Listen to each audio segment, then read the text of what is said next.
Thank you very much, all of you, speakers and attendees, for joining us on this fifth stop of our mini workshop series, the Tour de l'IGS. This time, focusing on GNSS for natural hazards in the South Pacific.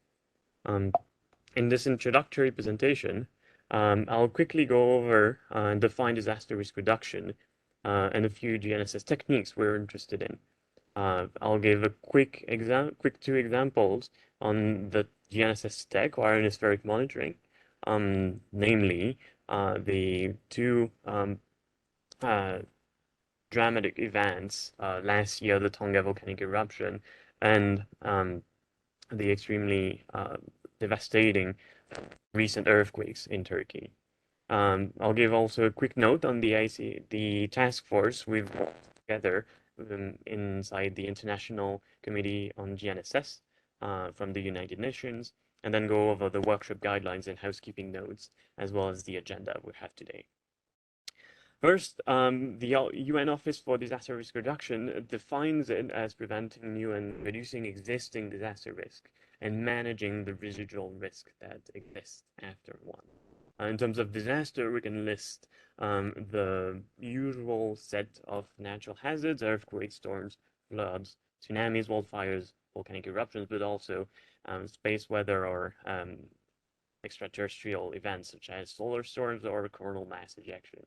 In terms of risk, the main one is, of course, human casualties, but also health concerns following an event, the infrastructure damage and power grid, which can have economic costs, as well as positioning system disruptions that might happen following disaster. In terms of reduction, we can classify it as four different techniques. Either we prevent and do not create risk, try to predict, that is, know beforehand when a disaster will happen. Early warning systems, that is the timely response to disaster, and of course, in the end, the rapid response techniques, or SARS, after an event has happened. In terms of GNSS techniques, the main point and interest of using GNSS is that those those measurements enable the local or in situ or remote sensing of the whole surface to atmosphere, even ionosphere system. The objective we have in using those is use these techniques, traditionally used for precise point positioning, to augment early warning systems, especially for natural hazards. Um, we've identified five main techniques or four main techniques: precise point positioning for ground displacement. This is almost the traditional way of using GNSS, but also reflectometry, radio occultation, and ground-based ionospheric total electronic content to sound the ionosphere. And as you can see in the busy matrix representation on the right-hand side, those techniques can be applied to a variety of natural hazards. In terms of example cases, um, I'll focus on what is my own expertise, which would be ionospheric monitoring using GNSS. In this movie, which is centered around the Tonga volcano that erupted last year, we see the total electronic content map background in pink, as well as individual measurement points in the foreground. If I play this movie, we will see that the eruption has impacts on the ionosphere almost as soon as 15 minutes after the beginning of the event, with wave propagating thousands of kilometers away in the following the onset. Uh, can go into much more detail on what we see, but this is out of the scope of this introduction. More recently, though, the tragic event in Turkey, consisting of mainly a magnitude 7.8 earthquake followed by a 7.5 aftershock, was detected by two different techniques. On the right-hand side is the usual precise point positioning for three stations at various distance to the event, showing the crustal movements following the seismic wave propagation. And on the left-hand side, it is a plot of the ionospheric total electronic content for two specific measurement arcs, which display a very clear perturbation following the unfortunate event. Of course, we have to keep in mind all as exciting as those measurements can be of the loss of life that these tragic events led to.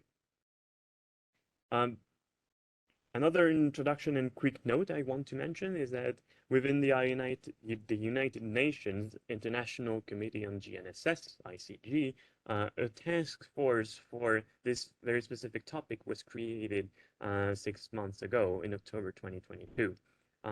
It is being chaired by IGS China and Japan, and it has for goal to develop these international collaborations, recommendations, and policies for using GNSS for disaster risk reduction.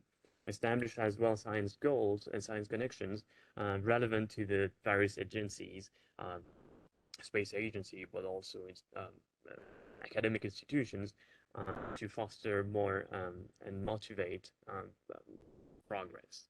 We want also to facilitate the development of operational tools that can be used in this topic.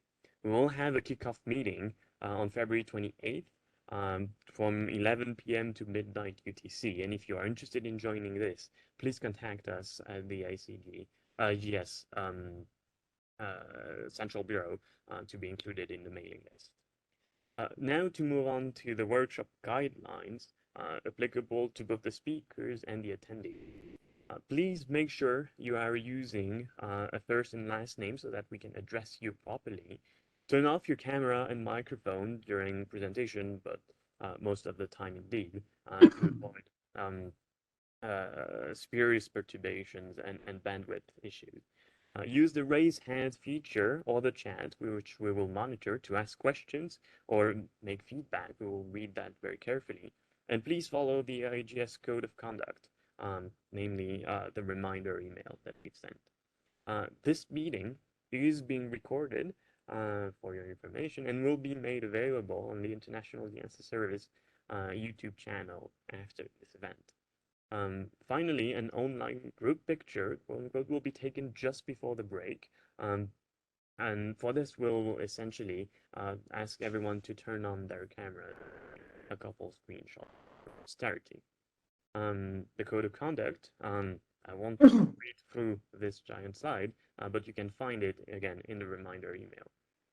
Please do not hesitate to send us an email at cb@igs.org or through the chat if you witness any unacceptable behavior. Be sure to report it. In terms of the agenda, what we have planned for today is 6 very exciting talks from people in the Pacific communities, starting with John LeBlanc, followed by Kushimura Sensei, Liliana Palau, Simon McCluskey, Andre Palau, as well as Elisabetta D'Anastasio, and we will follow this by a quick reading remarks and further discussion. Those talks should be 15 minutes, more or less long, with 5 minutes for questions, allowing us to have a quick exchange after each of those ones.